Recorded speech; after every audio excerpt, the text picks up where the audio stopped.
Baik, saya akan memulai pidato saya dalam 3, 2, 1. Dewan Juri yang saya hormati, perkenalkan, saya Batullah Fahri Jamil dari Universitas Paletan Serang, Banten. Peranan bank sentral di setiap negara menjadi sangat penting, sebab dunia perbankan merupakan urat nadi perekonomian dalam suatu negara. Sektor perbankan ini memiliki peran yang berpengaruh terhadap maju atau mundurnya perekonomian dalam suatu negara. Bank sentral ini sangat berperan penting untuk meminimalkan risiko-risiko dalam dunia perbankan, serta memberikan perlindungan terhadap dana masyarakat yang ada pada lembaga perbankan ini. Dan bank sentral ini menjaga agar tingkat inflasinya terkendali dengan mengontrol keseimbangan antara jumlah uang dan barang yang beredar pada masyarakat. Dan bank sentral yang bertujuan untuk mengontrol kebijakan dan kestabilan perekonomian dimiliki hampir di seluruh negara, hampir di setiap negara. Bahkan di Indonesia adalah salah satu negara yang mempunyai bank sentral dan disebut dengan Bank Indonesia. Nah, Bank Indonesia menghadapi berbagai masalah dan mengalami pasang surut yang dialami oleh Bank Sentral Bank Indonesia ini.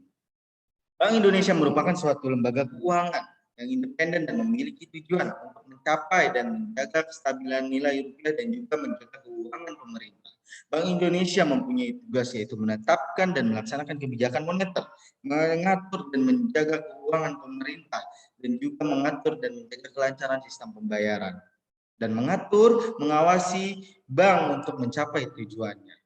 Maka di sini sangat relevan sekali dengan musi yang saya dapatkan, yaitu Dewan ini percaya bahwa bank sentral harus menetapkan batas pengeluaran pemerintah.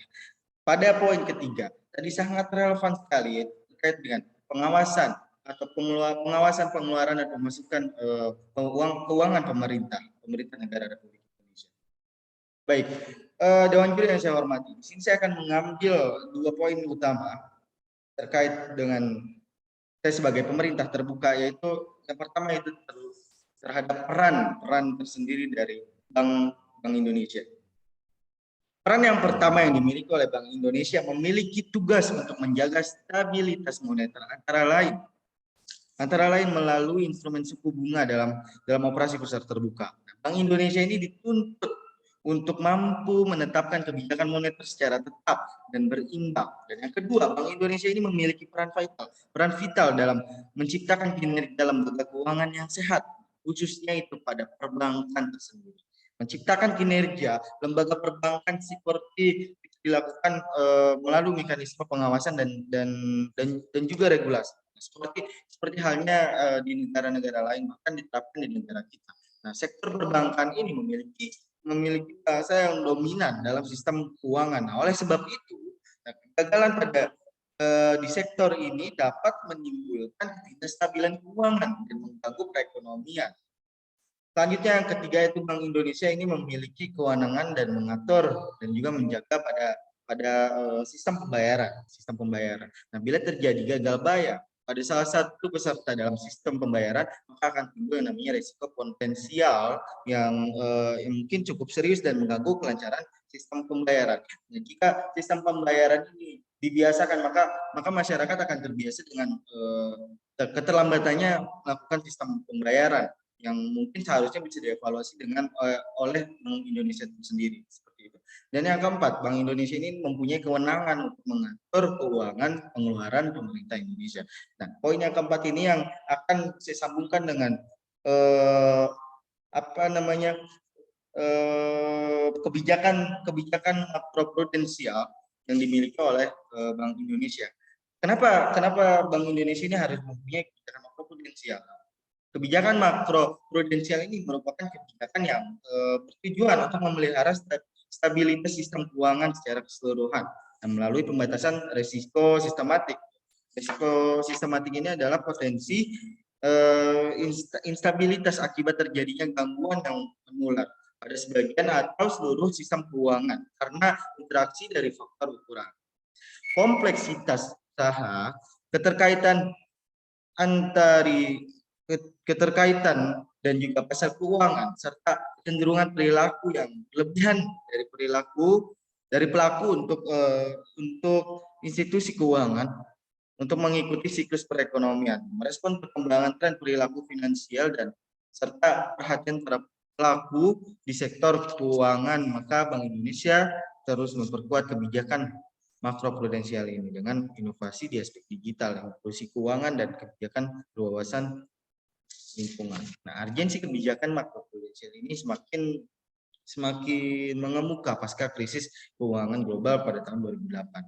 Nah, sekarang ketika G20 merekomendasikan perlunya kebijakan makroprudensial ini untuk menjaga stabilitas sistem keuangan pengeluaran pemerintah ini, sejalan dengan hal itu, Bank Indonesia terus mengembangkan instrumen-instrumen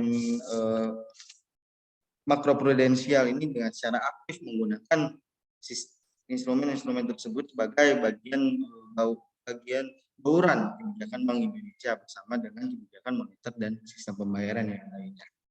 Baik, Dewan Juri yang saya hormati, ada beberapa kasus yang mungkin saya ambil.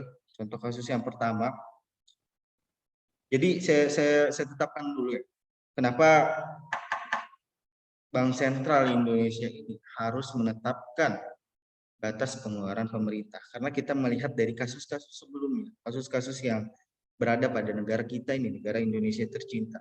Nah, yang pertama itu kasus APBN pada tahun 2020 yang defisit. Ketika kita tahu bahwasanya kalau anggaran ini defisit, maka pengeluaran itu akan acak-acakan dan sudah tidak sesuai dengan rencana anggarannya. Dan pada saat itu ketika defisit maka akan banyak sekali kebutuhan yang seharusnya kita perlukan. Seperti kita nanti bisa meminjam uang kepada negara lain ataupun dan lain sebagainya. Yang kedua, defisit anggaran APBN diperlebar menjadi 5,2%. Dan ini semuanya defisit ketika tidak diterapkan yang namanya pembatasan pengeluaran pada pemerintah. Nah, maka dari itu kami sebagai pemerintah terbuka percaya terhadap Bank Sentral harus menetapkan batas pengeluaran pemerintah. Dengan konklusi yang pertama, Bank Sentral dapat mengatur pengeluaran pemerintah dan juga Bank Sentral dapat membuat patokan pengeluaran agar tidak terlewat batas. Itu saja yang bisa saya sampaikan. Terima kasih.